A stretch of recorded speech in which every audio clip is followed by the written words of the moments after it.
where there's congestion is leading on to Highway 92, and as you go down Hillsdale towards Highway 101. And that's a large function of what's occurring regionally. The high cost of living combined with the recent job boom in Silicon Valley has caused traffic congestion to grow exponentially. As far as traffic goes in the city, there's quite a bit of traffic in the morning and afternoon commutes during the peak hours, typically from 6 in the morning till 8, and then from about 5 p.m. till about 7 p.m. We typically experience backup locally in Foster City, and that's due to the backup on 101 and 92, and those are due to capacity issues.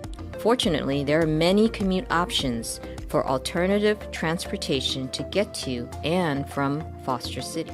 If your primary mode is perhaps riding your bike, but you might ride your bike to the Caltrain station, then take the train, and then perhaps take one of our Commute.org shuttles for the rest of your trip, that would be multimodal. Commute.org provides the resources for Bay Area residents to find different forms of transportation and the details they need to make their trip. Commute.org has existed for over 20 years, and we are San Mateo County's Transportation Demand Management Agency, which means we're responsible for helping and encouraging people to find alternatives to driving alone throughout the county. There are a lot of transportation options here. Some of them are public transportation options, like Samtrans does serve this city pretty well. We also have 3 different shuttle routes that serve a lot of Foster City, primarily in where the businesses are located, but there's a lot of residential people as well. So those shuttles can then connect you up to Caltrain and to BART. And then once you get connected to the BART or the Caltrain system, you can really go just anywhere that you want to go from there. Commute.org offers a trip planning tool on their website. Just visit Commute.org, select Plan a Trip, then enter your location and destination in the trip planner to see and compare all of your transportation options. In addition to trip planning, Commute.org offers free shuttles to Foster City residents and workers. As new development occurs, we require that they have programs to reduce traffic. Gilead, for example, has a traffic reduction program, and they have specific targets that they need to meet. Pilgrim Triton, even though it's not a business project per se, it's a residential project, they participate in that shuttle program. So people living in the area have a way to get to BART and Caltrains without taking their car. Commute.org has a Tri-Transit program offering free transit tickets to various transportation options. Also, incentives and gift cards are offered as a reward for starting a carpool. Once you've started a carpool or decided to try to ride in a van pool, we offer cash incentives and gift cards for people, kind of as a reward for them to try it. There are many benefits to using public transit. There are services you may not know about that could benefit you. You might not know a hidden gem is the AC Transit service that comes here, and it's called the M-Line. And so residents of Foster City or people who are employed here can use the M-Line provided by AC Transit to connect between the East Bay and Foster City.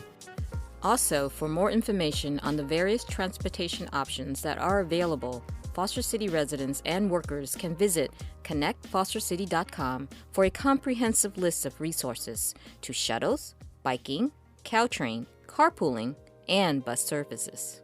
We know that we're not going to get everybody out of their car and onto a bike or into a carpool, but we do think that you can do it occasionally. Foster City residents and workers should try public transit to improve their health, help the environment, and benefit the community by reducing traffic congestion.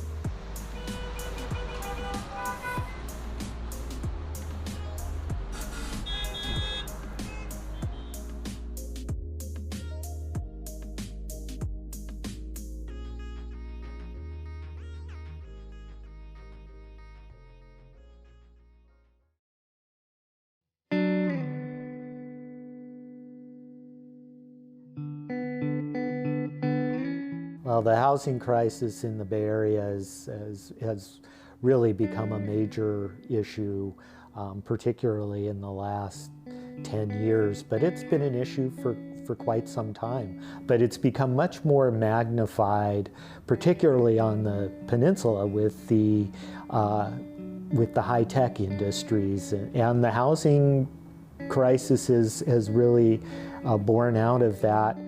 So when I started, my commute would start about 6:30 in the morning.